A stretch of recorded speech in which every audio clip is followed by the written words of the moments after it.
Preterism's Desperation.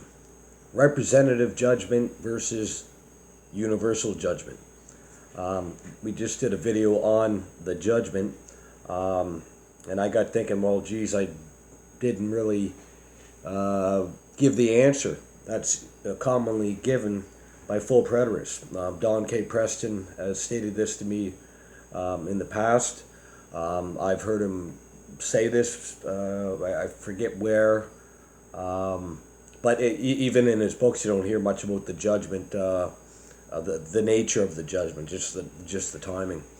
But he speaks of a representative judgment. There's the judgment in Palestine, so that represents the judgment of mankind, I guess. Well, no, like the text we looked at earlier, Romans 1:18 through 3:18, the Gentile world, from creation, the antediluvians, from creation, the Gentile world and the Jewish world are under God's wrath, storing up wrath for the day of wrath, Romans 2:5, the Jews. The Gentiles, unrighteousness, working unrighteousness, will receive wrath, Romans 1:18. And so, how can it be that in Colossians he speaks of wrath on the sons of disobedience? In Romans he speaks of wrath against those that have not believed the gospel and that aren't justified. In Thessalonica he speaks of wrath, orge, for 1 Thessalonians 1:10 and 5:9, that the believers aren't appointed to wrath but to salvation. Ephesians 2:3, we're by nature children of wrath. That's depravity, original sin. So this is the desperation. This is the answer that Don Preston, who is the go-to guy, and I love Don actually. Don and I had many conversations, but it won't work. That's desperation. Oh, representative judgment. That's doing theology without doing any exegesis. They can't handle the texts that speak of the judgment, wrath being poured upon unbelievers, and the saints being glorified to being conformed to the image of Christ, Romans 8:29. How did that happen in AD 70 in Asia Minor, in Macedonia, Corinth, Rome? How did that happen? The judgment is of all mankind from creation, everyone that breathed a breath. This is the judgment that is spoken of by Paul all over the place. He loves that word wrath, orge, God's divine displeasure. So the full preterist is desperate to say, well, Palestine being judged, in 67 to 70. That represents the judgment of the. Not what? How does that even fit in? And when I was on Michael Miano, and check out my podcast with Miano in this playlist, he used Don's argument. He said, "Oh, I'm not gonna use that on the podcast, representative judgment, because I don't believe that." Then we get on the podcast, that's what he brings up, and I said, "Well, you got a text for that?" No, of course not. So yeah, this is a brief video. Representative judgment, folks, or we're going to go with Scripture. What are we going to go with? Scripture that speaks of wrath, salvation for all mankind. Wrath is tied in with justification.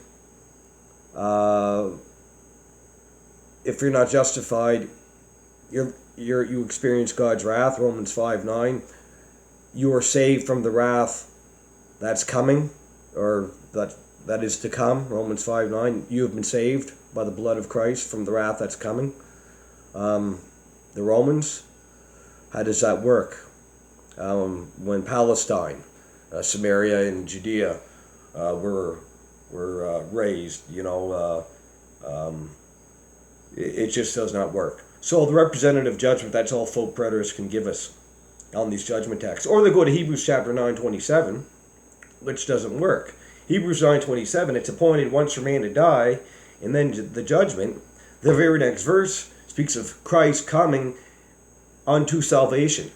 This is until the parousia.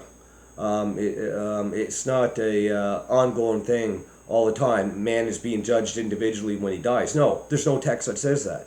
There's no text that says that. The text speak of the day of the Lord, judgment, wrath being poured upon unbelievers, not just Palestine. So, yeah, it's desperation. It's doing theology, not doing exegesis.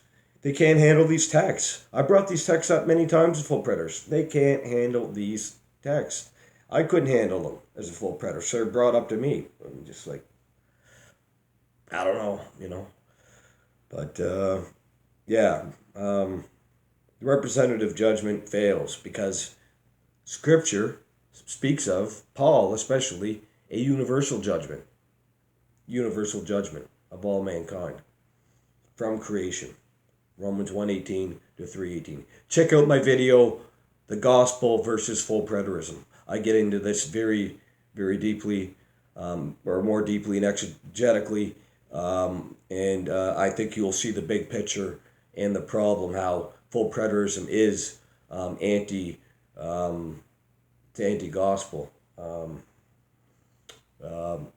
Like I say in every video, it seeps through everything. It's not just eschatology.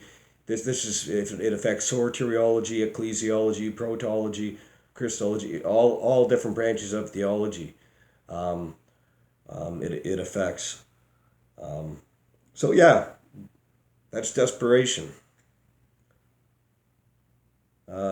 Representative judgment. Just making stuff up as we go, right? I'm going to stick to the text of Scripture.